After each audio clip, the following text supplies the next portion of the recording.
Bonjour, bienvenue sur le plateau d'Informatique News pour notre rendez-vous hebdomadaire, l'invité de la semaine qui reçoit les responsables des entreprises IT présentes en France. Et cette semaine, aujourd'hui, nous avons un invité un peu particulier puisque c'est Guillaume Tissier qui est directeur du forum InCyber. Guillaume Tissier, bonjour. Bonjour. Merci d'avoir accepté notre invitation. Alors, c'est forum InCyber, peut-être encore pas mal de gens le pensent sous l'appellation FIC, l'ancienne appellation. Donc c'est la semaine prochaine, hein. C'est vraiment bientôt. C'est mardi et jeudi. Je suppose que vous devez être un petit peu sous tension. Un peu. Vous avez l'air quand même assez décontracté. Donc au-delà du changement de nom, finalement, est-ce que vous pouvez nous présenter la nouvelle formule Forum InCyber? Est-ce que finalement ce nom c'est juste une nouvelle appellation ou est-ce que c'est un changement en profondeur assez important? Et puis est-ce que vous pouvez nous donner les grandes orientations de ce fixe? On parlait des thèmes et tout dont on va parler bien sûr en détail. Disons que ce nom, c'est un peu le changement dans la continuité. On est fiers de nos racines, de nos origines. Néanmoins, il fallait évoluer sur deux aspects. Tout d'abord, l'internationalisation, qui est l'un des points clés. Donc, c'est notamment pour pouvoir, en Europe, se développer, qu'on a changé cette marque, ce nom. Et puis, c'est aussi pour peut-être élargir les questions abordées. Traditionnellement, on est passé de la cybercriminalité à la cybersécurité. Et l'objectif, c'est aussi de marquer une évolution finalement de la cybersécurité, qui reste le cœur du forum, à l'ensemble des sujets de confiance numérique. Puisque depuis déjà quelques années, on parle aussi au forum de questions d'identité numérique. On parle aussi cette année de Web3, de sécurité du Web3. On parle de Trust and Safety, c'est-à-dire tous les sujets liés à la sécurité des contenus, à la modération. Et donc, pour marquer un peu cette évolution, le terme cyber, qui signifie à la fois cyber security, mais aussi cyberspace, finalement, nous paraissait adapté. Donc, tout ce qui est fake news, manipulation d'informations et tout ça, ça rentre un peu dans votre périmètre? Ça rentre, effectivement, c'est un sujet connexe. Surtout qu'en plus, il y a des échéances électorales pas mal. Tout à fait, puis il y a des liens, c'est-à-dire que les attaques informatiques sont bien des attaques distinctes des attaques informationnelles. Néanmoins, souvent, les attaques informationnelles peuvent donner lieu à des attaques informatiques. Le sujet du deepfake le montre bien. Donc on est sur des sujets connexes. C'est pour ça qu'on a créé cet événement, la Trust and Safety, qui va vraiment parler, lui, traiter ce sujet de la lutte contre les contenus illicites, les contenus violents, de la modération, et bref, de toutes ces questions. Vous parlez d'une volonté de développer l'international, mais il était déjà quand même assez développé, presque pas dès le début, mais ça s'est fait au fil du temps. Alors ça se fait au fil du temps, tout à fait. Et c'est un combat parce que c'est vrai que la cybersécurité, quand on en parle, on arrive très rapidement sur des zones de souveraineté. Et même au niveau européen, il n'est pas forcément toujours facile d'évoquer ces questions et de les partager avec nos voisins. Donc, néanmoins, il y a évidemment des marges de manœuvre absolument colossales. On sait bien que la coopération, qu'elle soit business, qu'elle soit entre les acteurs publics, en termes de recherche, c'est absolument capital si on veut finalement un peu compenser l'asymétrie traditionnelle entre l'attaquant et le défenseur. L'attaquant a toujours le bénéfice de la surprise, il coopère, il ne connaît pas les frontières. Finalement, il faut que la réponse cybersécuritaire soit à ce niveau. Et c'est pour ça que depuis le début, on force finalement cette internationalisation chaque année en ayant davantage de contenu ouvert sur l'international, en invitant des intervenants et des entreprises à parler depuis des pays voisins. Alors, le marché suit. Donc, progressivement, je dirais que le marché européen de la cybersécurité, il reste beaucoup d'obstacles, mais s'intègre davantage.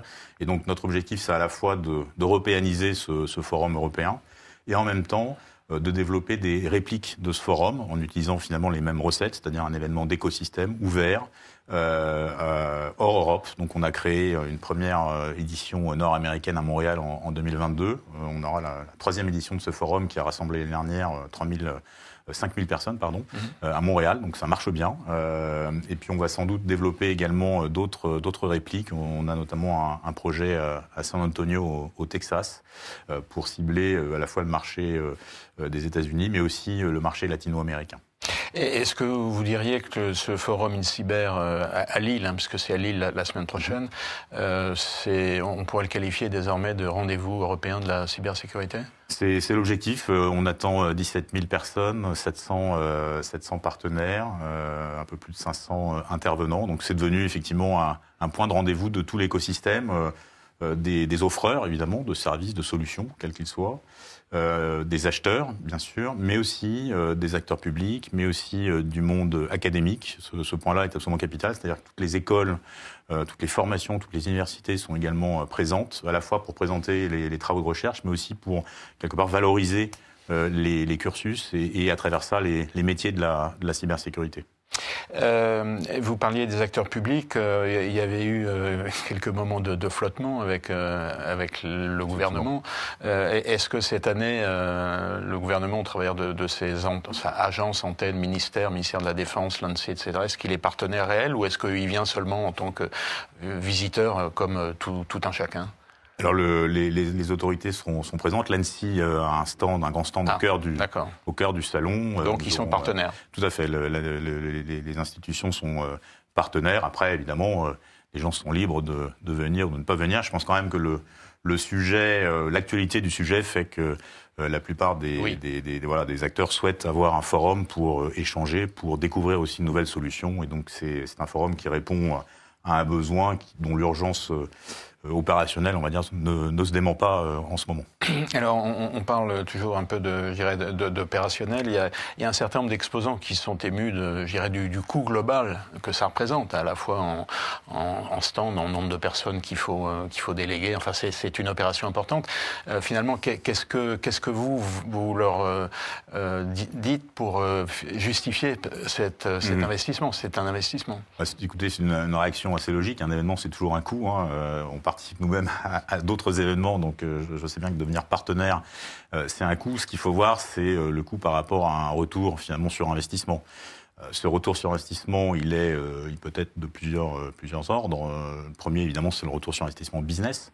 Donc on veille chaque année à faire en sorte que nos partenaires puissent rencontrer évidemment des clients finaux, puissent aussi créer leur channel, comme on dit, leurs canaux de distribution, en rencontrant des intégrateurs, en rencontrant des revendeurs, des distributeurs. Ce retour sur investissement, il est aussi évidemment intellectuel, au sens où il s'agit, notamment grâce au forum, de permettre à nos visiteurs, qu'ils soient d'ailleurs des CISO, des DSI ou des gens, des équipes sécurité ou des acheteurs, de perfectionner, d'approfondir, on va dire, leur connaissance sur la cybersécurité. Donc on a de plus en plus de retours d'expérience, on a de plus en plus de démonstrations qui permettent justement de cocher cette case un peu de l'approfondissement des expertises. Un ROI aussi qui est dans le networking et dans la communication, dans la visibilité, puisque finalement ce forum, il est un événement professionnel, mais au travers du monde professionnel, c'est aussi finalement des clients finaux qui peuvent être touchés, puisqu'on sait bien que la sécurité est souvent un sujet B2B2C. Le grand public est de plus en plus exposé. Et on a vu des failles, des fuites de données récentes qui le montrent bien. On va en parler. Et donc finalement, pas mal d'acteurs aujourd'hui viennent au forum aussi pour parler quelque part à leurs clients finaux. Quand on est un constructeur automobile, quand on est une banque, on vient au forum pour recruter, mais on vient aussi au forum pour communiquer vis-à-vis de ses clients finaux. Alors, l'année dernière, vous aviez choisi comme thème, chaque année il y a un thème. L'année dernière, c'était le cloud, avec un slogan qui était assez bien trouvé, une cloud we trust, donc c'était pas mal. Cette année, je dirais que c'est presque une évidence, c'est l'intelligence artificielle. Donc le slogan, c'est Ready for AI, ou AI plutôt, Ready for IA. Est-ce que c'était une évidence? Et puis, alors, je lis une question connexe, je lis dans votre communiqué de présentation, vous dites parce qu'elle permet de sécuriser les usages du numérique et de créer la confiance dans un monde de plus en plus dématérialisé, distant et complexe pour les utilisateurs, la cybersécurité doit être au cœur de cette révolution. Est-ce que vous êtes sûr que finalement cette énième vague de l'IA, parce que ça date pas d'aujourd'hui quand même, l'IA générative en particulier, finalement, elle profite pas d'abord aux cyberattaquants dans un premier temps, qui sont un peu plus réactifs qu'aux entreprises, aux organisations? Je crois que c'est l'IA alliée et ennemie en même temps. La techno est ambivalente finalement. Alliée parce que, vous l'avez dit, On n'a pas attendu la déferlante de l'IA générative des derniers mois pour intégrer de l'IA dans les solutions de cybersécurité. Ça, c'est une évidence. Oui, mais la différence, c'est qu'avant, elle était quand même un petit peu plus compliquée et donc pas à la portée de n'importe qui, alors que là, franchement, ça démultiplie considérablement. Ah, clairement, c'est-à-dire que du côté, effectivement, IA ennemi, vous avez le premier sujet qui est le sujet du shadow IA, notamment pour les DSI. C'est-à-dire que j'ai un chiffre du Cézanne en tête, Cézanne, le club des RSSI, qui montrait, qui a fait un événement il n'y a pas très longtemps sur le sujet, et il y a plus de 40% des CISO qui constatent l'utilisation de l'IA, et ils sont simplement 16% à l'avoir intégré dans leur politique de sécurité. Ce qui montre bien qu'aujourd'hui, cette déferlante, elle touche les entreprises et que du coup, les CISO et les DSI vont devoir accompagner ce changement. Donc, par ailleurs, au-delà de ce shadow IA, il y a clairement le fait que ces IA peuvent être utilisées par les attaquants, on le sait. Alors, c'est quoi ? C'est les choses assez classiques qui permettent, par exemple, d'améliorer les messages de phishing. Mais on peut aussi, donc, évidemment, générer des deepfakes pour atteindre des niveaux de phishing très sophistiqués. On commence à voir aussi des vers, par exemple, qui se reconfigurent dynamiquement en utilisant des LLM de façon à ce que, évidemment, le ver puisse leurrer les capacités de détection. On va sans doute voir un jour aussi des moteurs utilisés pour détecter, par exemple, des vulnérabilités 0-day sur des systèmes, sur des équipements. Voilà, donc on sait bien, et bien sûr, ces IA sont aussi utilisés pour automatiser, par exemple, des phases de reconnaissance, pour accélérer, donc, du coup, le rythme des attaques. Donc, il y a clairement, aujourd'hui, effectivement, un risque lié à ces technologies. Maintenant, comme je le disais, il y a aussi l'IA, heureusement, alliée. Et l'IA alliée, c'est celle qu'on intègre de plus en plus dans toutes ces solutions, qui sont des solutions de détection, qui sont des solutions de réaction également. On peut parler notamment des systèmes dits EDR, Endpoint Detection and Response, donc qui sont des systèmes aujourd'hui qui fonctionnent de mieux en mieux, qui permettent de détecter l'infection très tôt, qui permettent aussi d'automatiser un certain nombre de réactions. Et ça se fait à base d'IA. Voilà, donc je pense qu'il faut bien voir les choses de façon ambivalente. Il y a l'IA alliée. En termes de sécurité, j'entends. Je ne parle même pas des énormes bénéfices, évidemment, que ces IA vont générer en termes de productivité, d'amélioration des process, etc. Et puis, il y a aussi, évidemment, l'IA ennemie, avec le simple fait, d'ailleurs, que l'intégration de ces systèmes va augmenter notre surface de vulnérabilité et qu'indépendamment même de l'utilisation de ces IA par des attaquants, ces IA peuvent présenter des vulnérabilités. On sait qu'il y a des attaques, par exemple, par empoisonnement de données, par attaque adverse. Donc, il peut y avoir des fragilités nouvelles. Donc, tout le sujet, et c'est pour ça qu'on a pris ce thème cette année, c'est de pouvoir finalement sécuriser ces IA, sécuriser leur déploiement. Et pour ça, ne pas bloquer finalement cette vague, cette déferlante qui est là. Il faut mieux l'accepter, l'intégrer.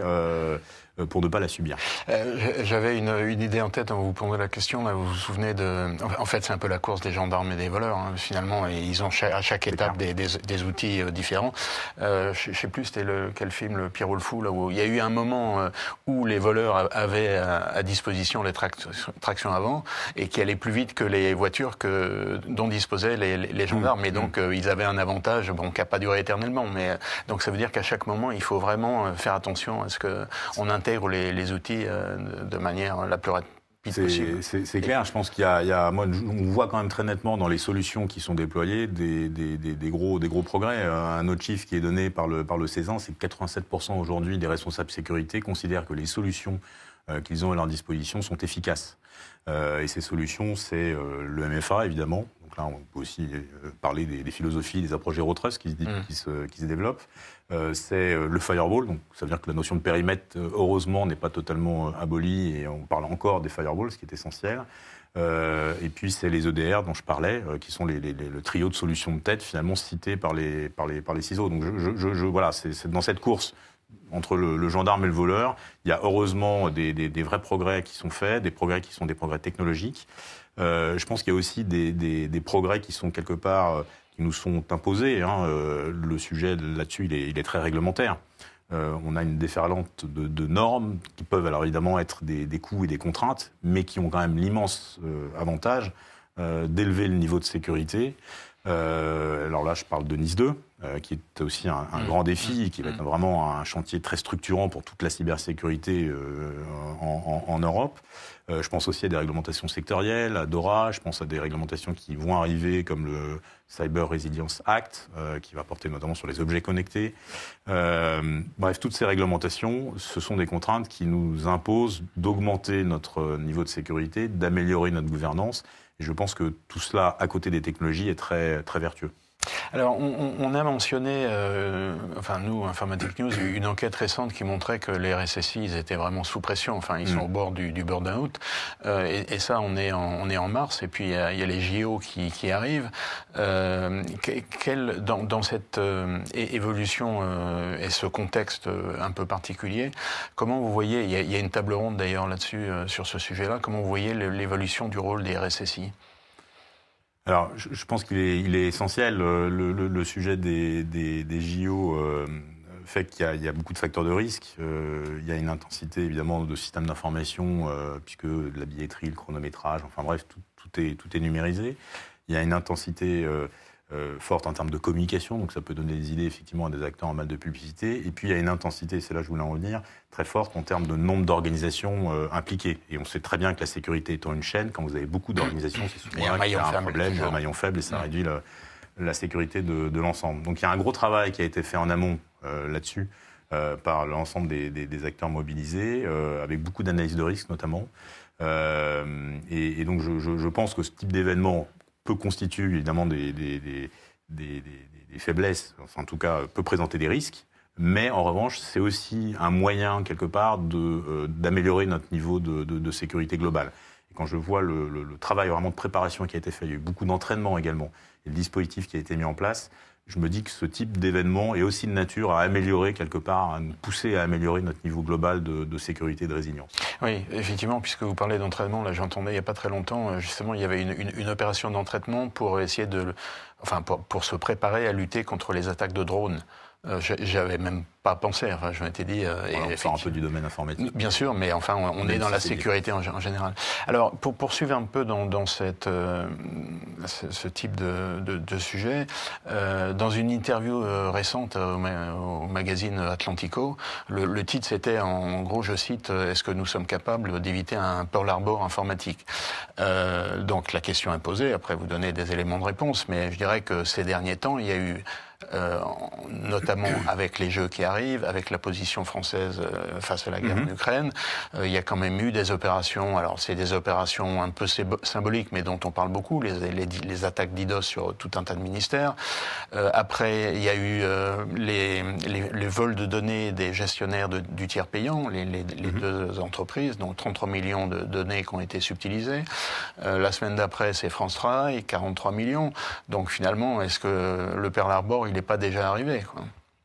Et puis, question subsidiaire, enfin, ou complémentaire, c'est que, et je crois que vous le mentionnez dans l'article, c'est de dire, bon, c'est très bien, on se prépare pour les Jeux en espérant que tout va bien se passer pendant les Jeux, mais il y a aussi peut-être des acteurs qui vont qui vont utiliser les Jeux pour se préparer pendant et faire une attaque postérieure aux Jeux Olympiques. Donc finalement, il y a les deux moments à gérer.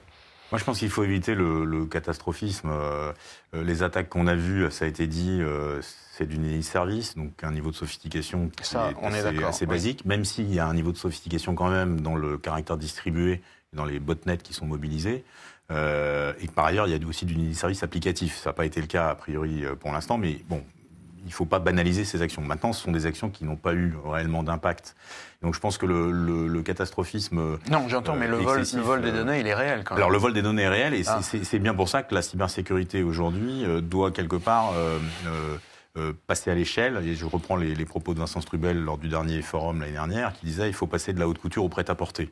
Si on veut toucher le grand public, il n'y a pas le choix. Et on voit bien que derrière ces attaques, finalement, c'est les 43 millions de personnes dont les données ont fuité chez France Travail qui potentiellement seront exposées demain à des phishing très sophistiqués, parce que dans les données qui ont fuité, il se trouve qu'il y a le numéro de sécurité sociale, le téléphone, l'adresse, bref, tout ce qu'il faut pour faire du phishing extrêmement qualitatif. Donc voilà, je pense qu'il faut augmenter le niveau de sécurité, le niveau de sensibilisation globale. Je pense que ces réglementations dont on a parlé tout à l'heure peuvent nous aider, et je pense que ces événements ont le mérite permettent de nous aider à prendre conscience des risques. Donc faut être vigilant, mais il faut pas non plus tomber dans une sorte de paranoïa totale. On a quand même fait des progrès collectifs. Les chiffres le montrent bien. Le niveau de maturité des entreprises progresse. Si vous regardez les données de Wavestone, on a un niveau de maturité des organisations moyen de à peu près, je crois, 49%. Alors ça cache des disparités, c'est-à-dire qu'il y a des secteurs comme le secteur financier qui sont largement au-dessus, autour de 59%. Vous avez en queue de peloton les services publics qui sont à 36%, si ma mémoire est bonne. Et entre ces deux écarts, vous avez ces deux chiffres, vous avez évidemment tout le reste des organisations. Alors c'est une inégalité en termes de secteur, c'est une inégalité aussi en termes de type d'organisation. On sait très bien que les PME, les ETI ont des gros progrès à faire. Et je crois, par exemple, que Nice 2, là-dessus, va être efficace, parce que, alors c'est encore une fois une contrainte, mais parce qu'à partir du moment où vous serez éligible, quelque part, vous n'aurez plus le choix. Donc il va falloir le faire dans la durée, il va falloir le faire progressivement, mais je pense que c'est très vertueux, et ça permettra d'avoir des chaînes de valeur globalement sécurisées, beaucoup plus qu'aujourd'hui, où on s'était finalement intéressé simplement à quelques grands donneurs d'ordre. Là, on va descendre un peu dans les chaînes. Voilà, donc, le grand public, c'est un sujet absolument essentiel. Cybermalveillance est là aussi pour ça. Je regardais leur dernier rapport. Vous avez eu 280 000 demandes d'assistance qui ont été faites l'année dernière, soit par des particuliers, soit par des collectivités. Donc c'est très significatif. Donc il faut vraiment s'atteler à cette cible du grand public. C'est finalement le premier kilomètre, ou le dernier kilomètre, en fonction de l'endroit où on commence. Et puis deuxième angle mort qui était peu traité ou qui est peu traité encore aujourd'hui, c'est donc ces PME, ces ETI, qui n'ont pas forcément les moyens d'avoir des équipes sécurité très sophistiquées. Donc tout le sujet là, c'est de leur apporter de la sécurité à travers évidemment des prestataires, donc avec des bonnes expertises, et à travers finalement une sécurité mutualisée, parce que tout le monde ne recrutera pas demain, surtout dans les conditions un peu de pénurie actuelles en matière de compétences sécurité, tout le monde ne recrutera pas un responsable sécurité. Donc il y a un moment, il faut aussi partager ces experts, et il y a de nombreux, par exemple, groupements d'intérêt public qui se sont mis en place dans les régions, permettant aux collectivités, aux administrations, par exemple, de le faire. Alors, vous m'avez un peu devancé, parce que justement, j'allais vous poser la question, parce que vous, dans cet article, vous mentionnez l'inégalité entre les pays, mais après, il y a l'inégalité à l'intérieur des pays. Et donc, vous avez mentionné les maillons faibles, collectivités territoriales, tout le secteur public en général, et puis aussi les hôpitaux, dont on peut dire qu'ils font partie du secteur public. Et donc, pour eux, vous pensez que... Alors, c'est une question aussi de moyens, à la fois d'être prêt et d'être conscient des problèmes, mais aussi d'avoir les moyens, à la fois en ressources et les moyens financiers. Or, dans le secteur public, c'est un petit peu ce qui manque. Donc, vous pensez que la mutualisation, c'est une réponse qui pourrait être la plus efficace possible? Je crois que la réponse, vous l'avez dit, elle est quand même, si on prend les hôpitaux, elle est largement budgétaire, et c'est pas uniquement un sujet de sécurité, c'est tout simplement un sujet de modernisation et de rénovation, de dotation en nouveaux équipements, puisqu'en fait le problème des hôpitaux souvent, c'est que les équipements sont anciens, et du coup dès qu'on les connecte, finalement on prend des risques et on peut pas les mettre à jour. Et donc le sujet là, c'est davantage de savoir comment gérer un peu cette obsolescence des produits qui ne sont parfois plus mis à jour. Donc alors évidemment il y a des techniques de segmentation, de cloisonnement réseau, etc., qui permettent un peu de compenser ça, mais c'est quand même d'abord un chantier de modernisation. Et la sécurité en fait partie, mais c'est pas que de la cybersécurité. Donc je pense que voilà, ce point d'attention sur les collectivités et sur les hôpitaux, c'est à la fois évidemment de l'investissement dans les technologies, et puis c'est effectivement de la mutualisation, avec, qui dit mutualisation, dit évidemment création des structures permettant de mutualiser les bonnes compétences, et évidemment aussi en amont formation des experts. C'est-à-dire que on a quand même, je pense aussi, un travail d'enchantement des métiers de la cybersécurité à conduire. Ce sont des métiers qui se développent, sont des métiers dans lesquels il y a une vraie raison d'être. On en parle beaucoup en ce moment. Donc là, on a des métiers qui offrent cette perspective. On travaille finalement pour le bien commun, quelque part.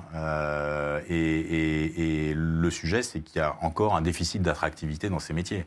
Moi, je suis frappé de voir qu'il y a souvent une méconnaissance des différents débouchés possibles. Il y a des débouchés évidemment techniques, on est sur un substrat technique, mais il n'y a pas que des débouchés techniques. On a aussi besoin de gens qui assurent la gouvernance, on a aussi besoin de personnes qui vont travailler sur les sujets de gestion des risques en cybersécurité, sur des sujets d'assurance, sur des sujets de threat intelligence. Donc il y a parfois une base technique, évidemment, et il y a une dimension technique, mais il n'y a pas que ça.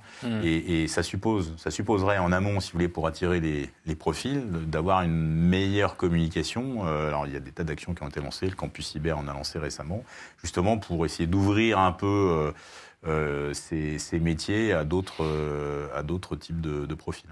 Alors, vous parliez, donc ça c'est pour, je dirais, les entreprises, les organisations. Maintenant, côté grand public, est-ce que vous pensez que, alors je prends une analogie qui vaut ce qu'elle vaut, mais au début de l'automobile, finalement, on achetait une automobile, puis on allait sur les routes, et puis c'est tout. Puis au fur et à mesure, on a compris qu'il y avait tellement d'automobiles sur les routes qu'il fallait peut-être réglementer un peu tout ça, et donc il fallait passer un permis de conduire. Si on prend la chasse, c'est un peu pareil. Je pense qu'il y a eu un moment où on pouvait prendre un fusil et aller chasser comme on veut, et puis on a compris qu'il y avait tellement de chasseurs qu'il fallait réglementer, organiser. Est-ce que vous pensez que... Alors évidemment, il y a des formations, mais ça reste toujours sur la base de l'initiative personnelle. Est-ce qu'à un moment donné, il ne faudra pas aller un petit peu plus loin et...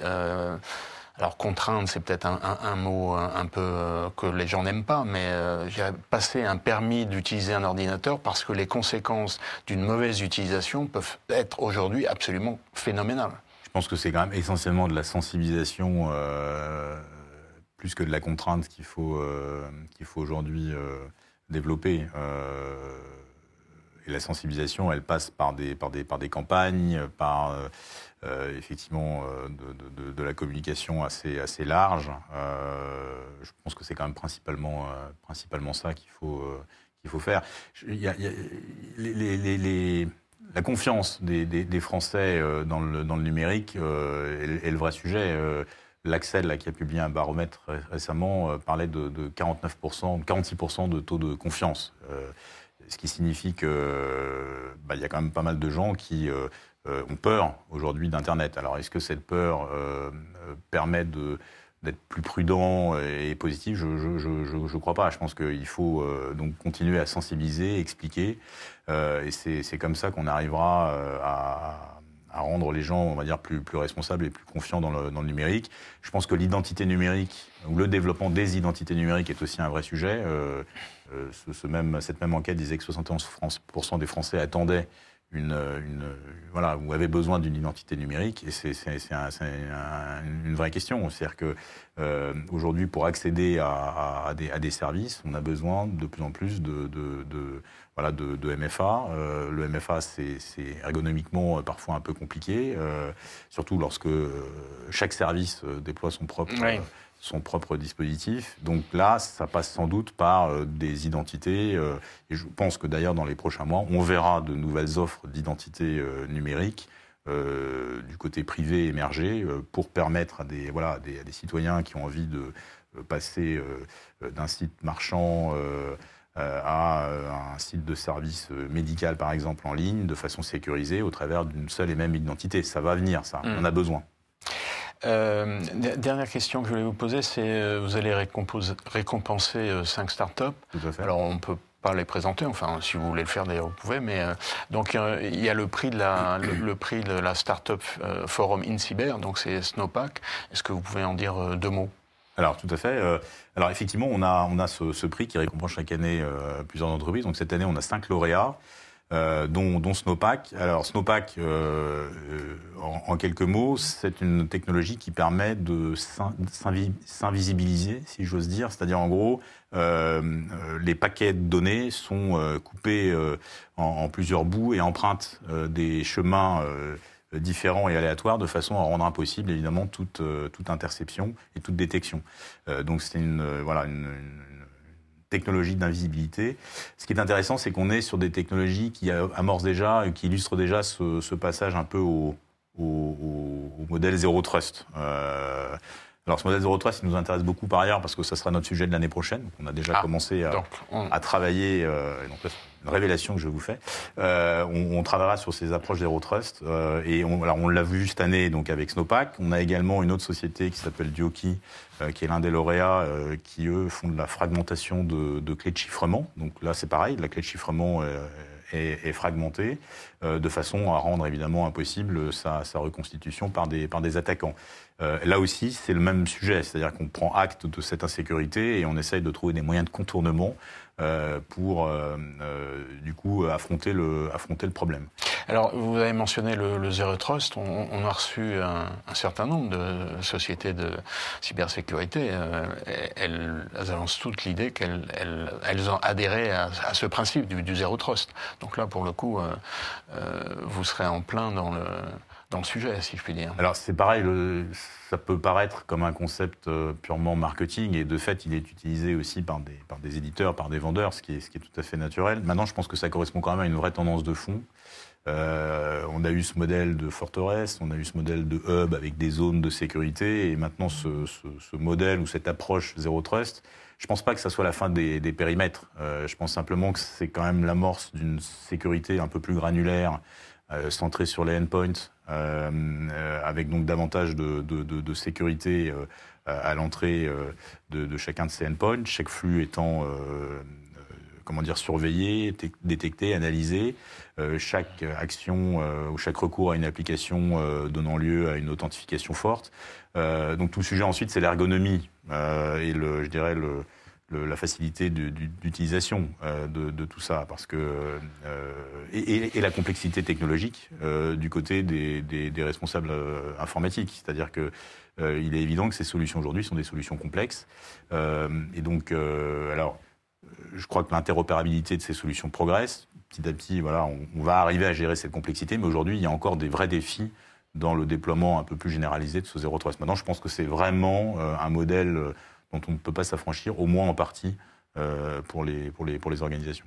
Très bien, écoutez, je crois qu'on a fait un tour assez complet, donc il ne nous reste plus qu'à donner rendez-vous à nos lecteurs à Lille la semaine prochaine, du mardi au jeudi inclus, pour parler d'intelligence artificielle, et puis je suppose qu'on aura l'occasion de se revoir l'année prochaine pour parler du Zero Trust. En tout cas, Guillaume Tissier, merci beaucoup. Merci à vous.